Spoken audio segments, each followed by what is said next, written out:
So I'll go over this real quick.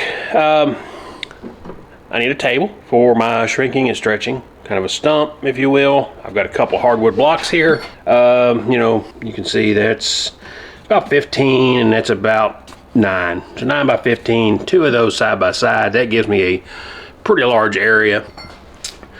I also have some of these rubber coated stands that GM used to put fenders on that I got when they were getting rid of them. So I've had these things for years, honestly. I've used them here and there. I'm getting pretty low. I'm almost ran out of them all, but there were several of them I got at the time. So, but I've cut this up into a frame. Should end up being with 31, another 9 here. Should be about a 40-inch tall table. So it'll be, you know, a little higher, only about 15 inches wide and about 29, 30 inches long. So enough that it's about the size of a toolbox, a small toolbox, and I'll be able to kind of scoot it around the shop. It'll be heavy, but you know, I can put quite a bit of tools. I think I might build a rack, put a bunch of my hammers and stuff like that on it, so get all that storage at the same time. So guys, let's get started. Let's go to the shop.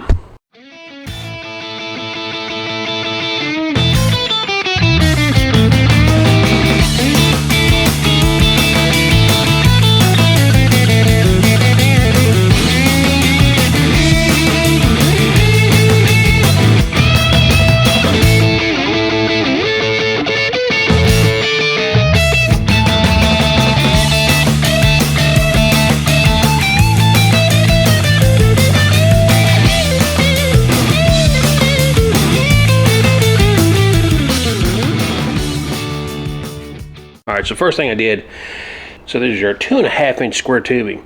It works pretty well. Now, it does have, again, the rubber on the side of them.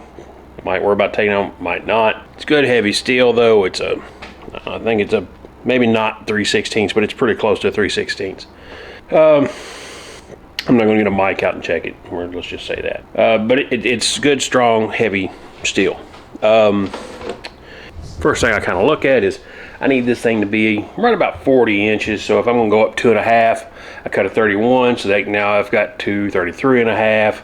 I put another, you know, 6 inches on that. Now I'm up to about 36, 38. So depending on how I do this, yeah. So this is 7, 8, 9.5.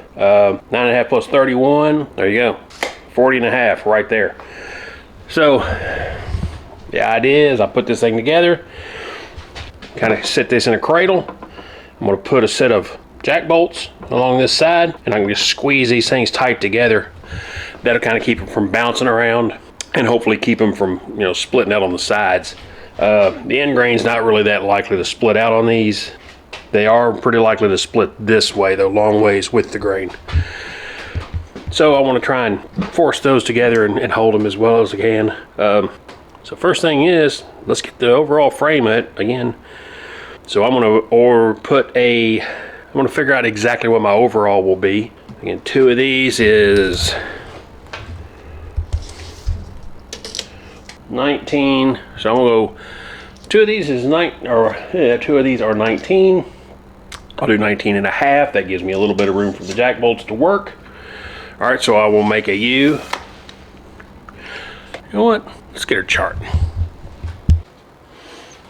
All right, kind of to give my idea.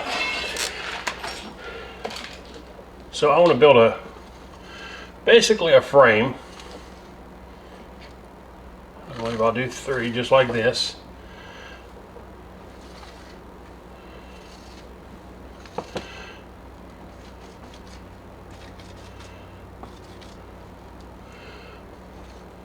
So I'll have 4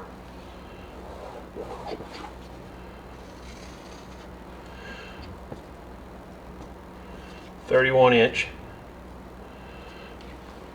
uprights. About right here, we're going to come down about, what's that, 6 inches. All right, and I'll put a cross beam here and here. And I'll put one up a little bit more, like around about 4 inches right here.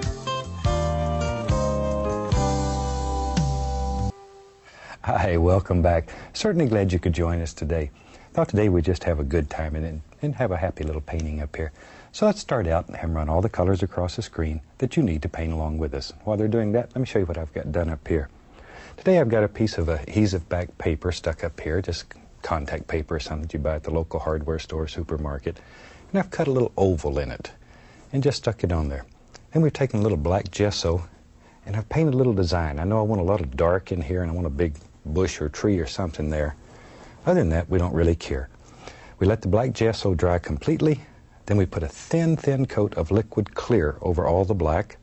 Then I've covered that with just a little bit of sap green and Van Dyke brown. I put the Van Dyke brown just to dull it down a little. And with that, we'll have a good time. See what happens. Now you don't allow the liquid clear and the transparent color to dry before you start. Finish it off. Wet. And then I can have this room underneath of it.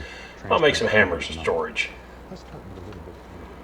Because, I don't know, if you ever get into doing any kind of metal shaping, hammers become an obsession. Alright, so you can possibly tell when I show you this, plans changed. Alright, when I first showed you guys the plan, I was going to have two stumps, one here, and then I was going to have a small table off to the side for shaping. I kind of changed my mind. I've decided to go ahead and put room for 3 stumps. I'll put a crowder here on the end so I can push those all 3 together. Thought process there is, if I decide that 2 is enough and I want to add a shaping board on top, say a piece of nylon or polypro or whatever I want to put on top of it, I can simply put that on top of one of the 3 boards, drop it right back down in there and continue to go on. I don't have to worry about, I've got a steel table and with padding and the heights and everything. Makes it easy to manipulate later. That's why I decided to do this, and I probably will. Now, on the edges, what I'm thinking is I'm going to use these rubber pads and put on the ends, like so. Have my 3 boards, another one on the end. I may add a second one here on the end. That will kind of be my capture the shrink kind of a anvil there, so I can gives it a good grip. That's just really resilient. That I don't know if it's an EPDM or what it is, but it really takes the abuse. I'm shocked how good it is. But the welds are done. I'm going to clean this thing up a little bit, set it on the ground, and we'll see how everything actually comes together. Now, I'm not going to add the crowder bolts, the jack bolts just yet to push these things together. I'm going to put it all together, set it down there.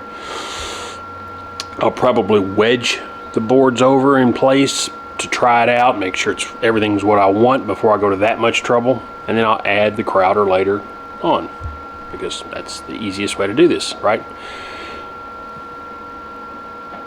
So, guys, if you like what I'm doing, let me know below. Hit that subscribe button, hit a like. If you don't like it, give me a comment. Tell me what I should be doing and why, what I'm doing wrong, or how can I improve it. I'm always looking for that.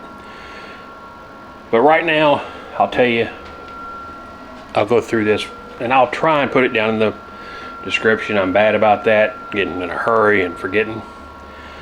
But I have 2 35-inch, 2.5-inch square tubing, 4 31-inch, 4 10-inch, and 2 28s. That's what's in this thing. And to be honest with you, that 35 could probably have been 32 or 32 or 33. Probably 33. Again, I'm going to clean this up, get out the wire brush, set it on the ground. I don't know, I don't think I'm going to spray any paint on it, but I'm going to sit on the ground, go ahead and get the stumps put into it, see what it looks like, and then maybe decide what I'm going to do as far as all my hammers. I'm going to hang them on this thing, and will it handle it? Will they fall off? I don't want that, but we'll see. Finishing this thing up. I talked about having the jacks to kind of push this together, and I think that'll be a good thing. Right now they stay pretty tight, and all I'm doing is leaving this out when the block's not in. You can see I've went ahead and ground that one out, and I'll grind another one over here. I think I'll use the 2 of these and kind of make one bowl over here, kind of a half bowl. But that'll be, you know, solid for the majority type of shaping that I want to do. At least a good start. So one more thing I kind of have is to go with my table is an old wheelbarrow tire or front of a mower or whatever, solid fill tire that also works awesome for shaping.